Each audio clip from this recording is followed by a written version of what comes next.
अश्विनी, ये क्या हरकत है? अगर तुझे अपने बेटे और बहू के लिए सोना खरीदना ही था तो फिर घर के बाकी लोगों से भी पूछ लेती कि उन्हें भी कुछ चाहिए या नहीं। आप सब लोग आई को क्यों सुना रहे हैं? आई ने ये अंगूठियां विराट सर और मेरे लिए अपना खुद का सोना देकर बनवाई हैं। वाह वाह वाह, लगता है ना वहीनी, मतलब सई का कॉलेज तो बंद हो गया है लेकिन उसकी ट्यूशन शुरू है।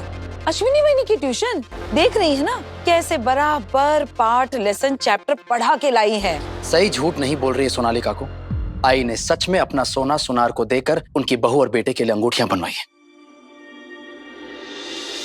और हम सबके लिए शॉपिंग कर रहे थे, लेकिन सब कुछ बीच में रोकना पड़ा मेरे लिए।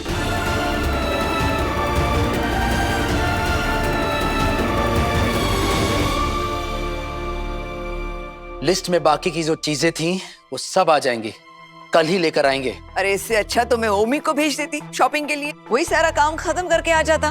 काकू, वहां मॉल में विराट सर के कॉलेज के बेस्ट फ्रेंड मिल गए थे, सदा, और इतने सालों बाद।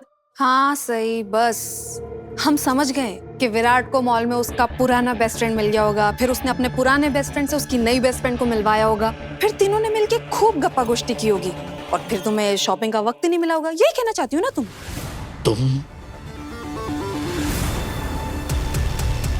बड़ो, मैंने ऐसा भी क्या कह दिया?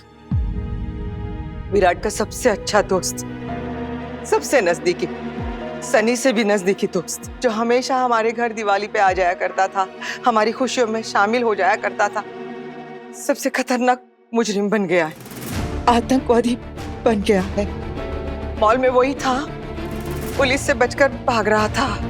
कहीं तुम उस सदा की बात तो नहीं कर रही हो? क्या नाम था उसका? हाँ, सदानंद पावड़े। पुलिस उसके पीछे भाग रही थी, विराट भी उसे पकड़ने के लिए उसके पीछे भागा, लेकिन वो हाथ नहीं आया। इन सब बातों से विराट बहुत परेशान है। मैंने अनजाने में विराट का दिल दुखाया है, मुझे उसे सॉरी बोलना चाहिए। मुझे नहीं पता था कि सदा और विराट सर इतने अच्छे दोस्त हैं कि उनका घर में आना जाना है। मुझे अब समझ में आ रहा है कि ये इतने परेशान क्यों हैं। मला आता लक्षात येतंय, पिछली बार सदा हमारे घर आया था, हाँ दिवाली पर, और अब वो विराट से इतने सालों बाद दिवाली पे ही मिला, वो भी एक आतंकवादी की तरह। विराट पर क्या बीती होगी ना। मैं उनसे बात करती हूँ। थम न सही, विराट ने मॉल में भी कुछ नहीं खाया है, सुबह से भूखा है बेचारा। मैं खाना लगा देती हूँ, तुम उसे खिलाओगी ना? मैं खिला दूंगी। आई सही भाभी, आपके नाम से ये एनवेलप आया था? मेरे नाम से?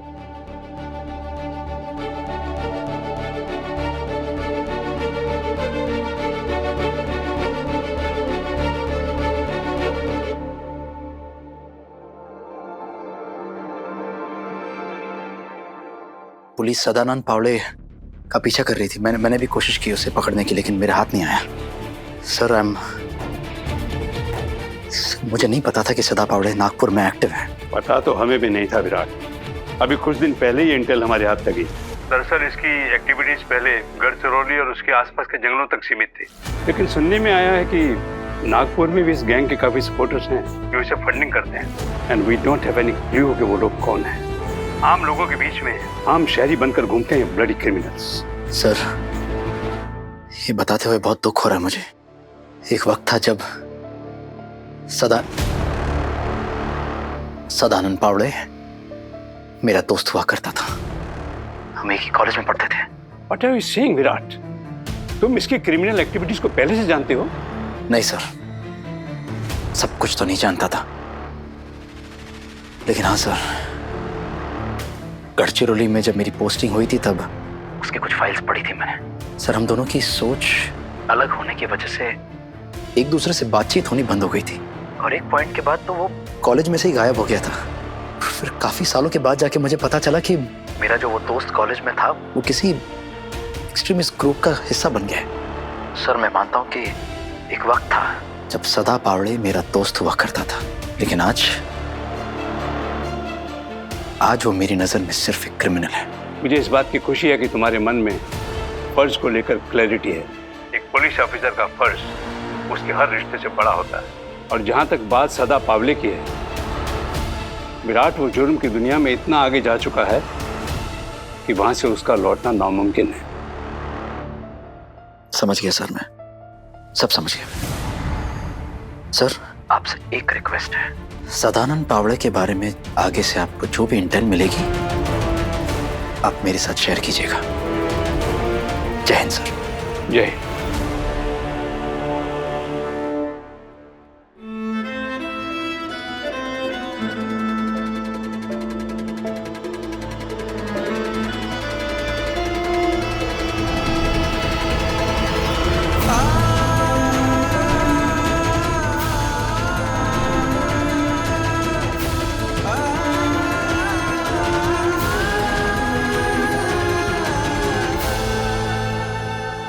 मैं जानती हूँ आप परेशान हैं, लेकिन प्लीज पहले खाना खा लीजिए।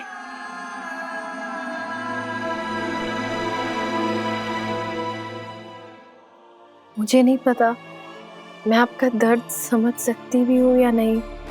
एक्चुअली मैं कभी किसी के इतना करीब नहीं रही ना, जितना आप और सदा थे।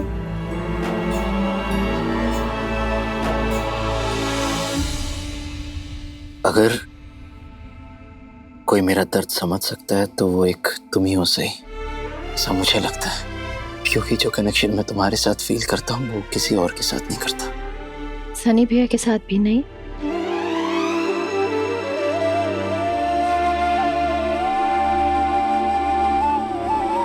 बहुत अच्छा दोस्त है सनी मेरा, मेरी हर मुश्किल की घड़ी में मेरा साथ दिया है उसने।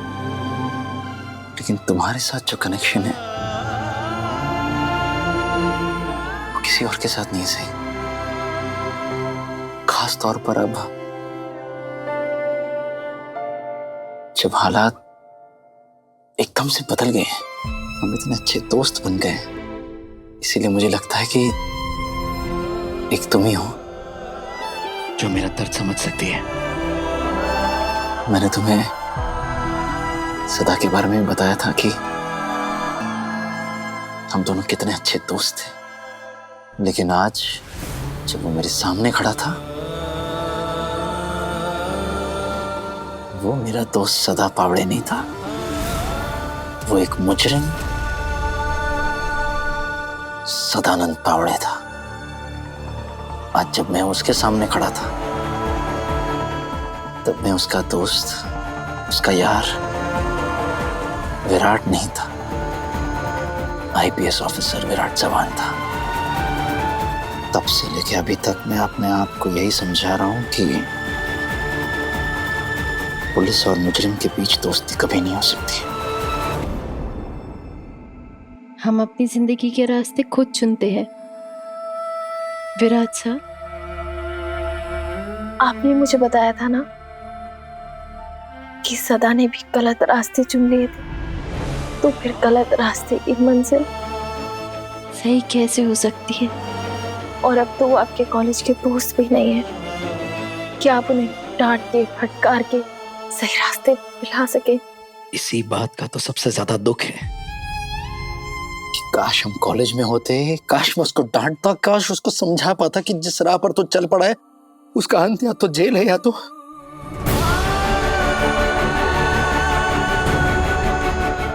तुम ठीक कह रही हो सही।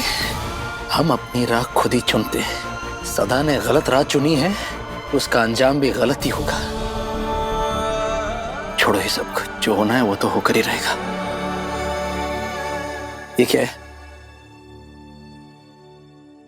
इसके अंदर इसमें मेरे रीएडमिशन का कंफर्मेशन है। अब मैं दिवाली की छुट्टियों के बाद फिर से कॉलेज ज्वाइन कर सकती हूँ। क्या? कांग्रेचुलेशन सही। Thank you. And I am sorry, तुमने इतनी अच्छी खबर सुनाई है मुझे और मैं तुम्हें ढंग से कॉन्ग्रेचुलेट भी नहीं कर पा रहा हूँ। से अगर ये सब नहीं होता ना आज, तो इस खुशी के मौके पर मैं तुम्हें डिनर पे ले जाता। शॉपिंग के बाद सबने इतना सुनाया है ना कि उससे मेरा एकदम पेट भर चुका है। अब कहीं बाहर जाके अलग से डिनर करने की जगह इसमें तो नहीं है। हाँ, ग्रीन टी पी जा सकती है। ठीक है, तो ग्रीन टी ही सही। ठीक है, रात को डन रहा हमारे अड्डे पर। हमारे अड्डे पर मतलब तुम्हारे कमरे में? मेरे कमरे में? अरे तो फिर कहाँ है? एक स्पेशल जगह, रात को पता चल जाएगा। रात को? तब तक चलिए ये खाइए। अरे नहीं, सही कोई बहाना नहीं चलेगा। सही। और खाना तो सुनो, पड़ेगा।